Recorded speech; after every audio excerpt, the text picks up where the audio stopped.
Sekin kala palaş nazına. Ne kaldım? Karlaş mı? Sek. İki kere billah.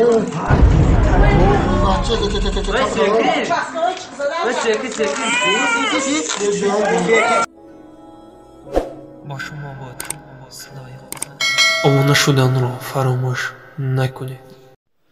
بسم الله الرحمن الرحیم. الحمد لله والصلاة والسلام علی رسول الله. اما بعد، السلام علیکم و رحمت الله و برکاته. بیترس ای بنده از قهر الهی، که ترسان از او مرغ و ماهی. یاددار آن دم روز مردن، چی باشد حال وقتی جان سپاریدن. اما بعد، سلام علیکم و رحمت الله و برکاته. عزیزان من، وقتی که من در شبکه های اینترنتی یک واقعی که بسیار علم آورد، به دیدن این واقعه عزیزان من در بدن من یک لرزه فرا گرفت که انشاءالله زنهای مسلمان با این اندازه رسیدن که شما این نوار میبینین که فرزند که نعمتی بهتر از جانب الله به سوی بنده داده می شود و به دست خود این زن ظالم، این زنی به ایمان، این زنی به خدا که من این نوار دیدم در خلا کودکش برده پرتافت است.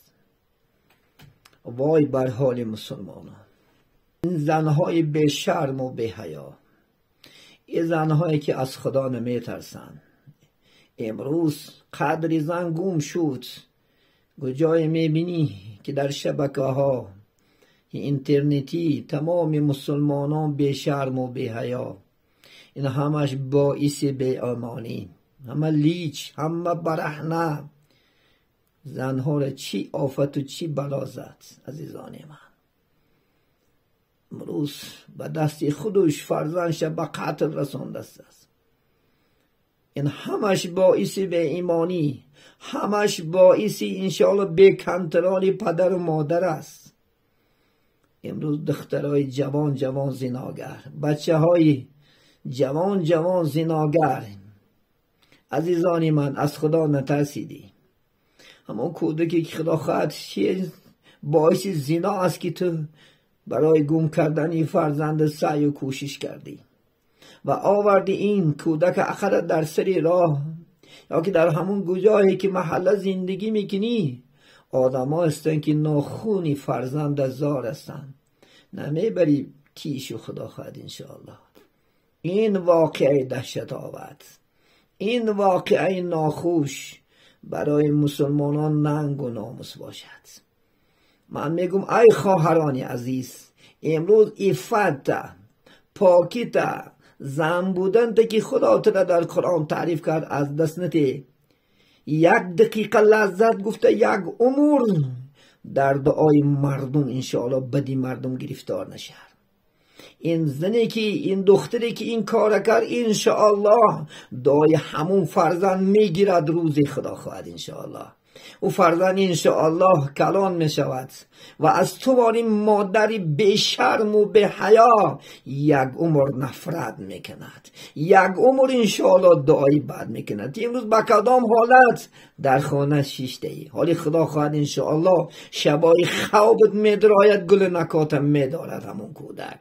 تو یک عمر در عذاب هستی، یک عمر انشاءالله در غربت و گرفتار هستی. اله خداوند را گرفتار کن. من دعای بدن میکنم که نسبت کودکی که خدا خواهد گناه ندارد، تو بدبختی خدا زده این گناه کردی، این زنا را کردی، تا اینکه انشاءالله نامم نبراید، ننگم نبراید، دنگم نبراید. این کودک به حالت گرفتار کردی، از خدا نترسیدی.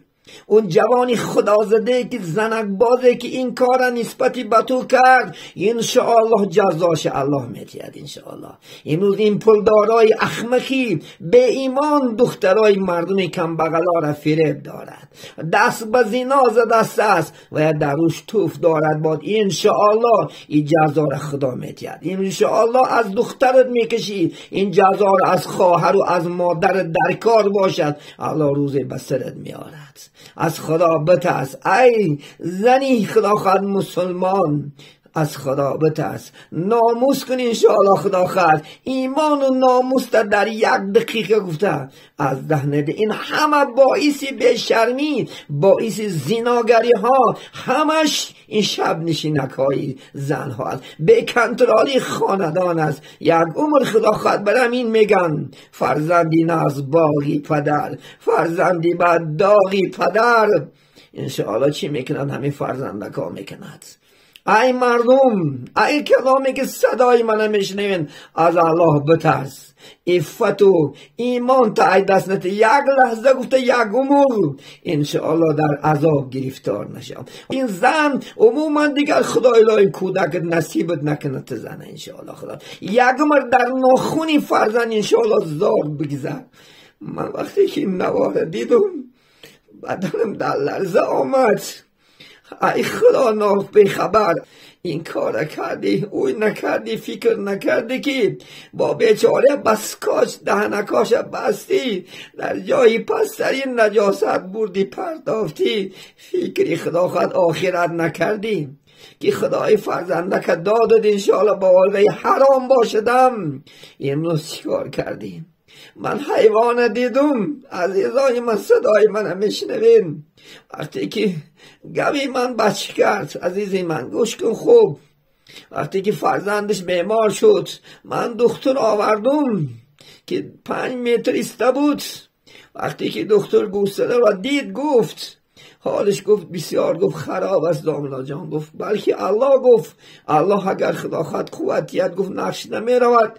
وقتی که گفت یک طرف مادر شبین، وقتی که من گوام می دیدم از چشمکاش مثل آدم آبی دیدش جاری بود. گفت حضرت گفت بین گفت این مال بین گفت به حیوانیش که عقل ندارد فرزنش درک دارد و آبکایی دیدش میرسد. تو نامرد، تو ناانصاف، تو انسان بدی که خدا خود به دنیا آوردی، ای چی کار ای کار کردی؟ خیریت انشاءالله الله اون انسان ها را سبب کرد و او کودک انشاءالله تنده در کار نباشد. انشاءالله حتی حکومت انشاءالله خدا خواهد امروز بی پرستانه پیدا پرستیش میکند. مردم که صدای من میشنوین از خدا بترسین انشاءالله خدا خواهد. این خواهرای عزیز یک لحظه گفته ایمان تا از دست نتی، زناگرا را الله لعنت کرده است، پیغمبری بزرگوار لعنت کرده است. از خدا بترس، به خود بیای خدا خواهد انشاءالله آر و ناموس از دست نتی. تو در آینده خدا خود خانه داشتند در کار، در آینده نزد مردم توی با یک تماشا. پدر خدا خود به یک آرزو زندگی دارد که دختر کلان کردم، این دختر خدا خود به یک خوبی نزد مردم شرمنده شه. بس امروز تو شرمندوار امروز کار میکنی، سری کی را خم میکنی؟ سری پدرت، سری مادرت، سری اکت، سری دادرت انشاءالله خم میکنی. از الله بترس. امیکی ای جوان پسرهایی که امروز خدا خود در این ره قدم مونده، رای فساد، رای باطل، توبه که امروز به سرت می آید. خدا یک بلا آفت نگرفتار نکنه انشاءالله. خدا از خدا بترس، از راه زنا برگرد، از الله مهربان ترس، حلال زندگی که با نکاح حیات برکی. این عمرها خدا خود 2 روزه و 3 روزه است، حالی میمری هیچ کس نمی بیند انشاءالله، پیشی الله میره. بیایم بخیر بیایم جوانایی که راه زنا در قدم موندی، دا که دخترای جایی که رهن قدم موندی از خدا بترس، ناموس کو، به خود بیا که این دنیا را خجالتش و آخرت خجالتش از این سخت‌تر است. عزیزان من، در همین جا صحبت به پایان میرسانم. آنانی که در این ره قدم موندن، امروز فرصت است توبه کو، برگرد. شاید که الله انشاءالله ببخشد، شاید که الله خداوند مغفرتت کند. همه مسلمان ها، زنای ما را با شرم و حیا، این جوانای به توفیقی ری شیطاندن، برای حق اله هدایت شنمون. آیات حجاب، آیات ایمان در قلبهای هر یک فرد مسلمان اله مستقر بگردان. السلام علیکم و رحمت الله و برکاته.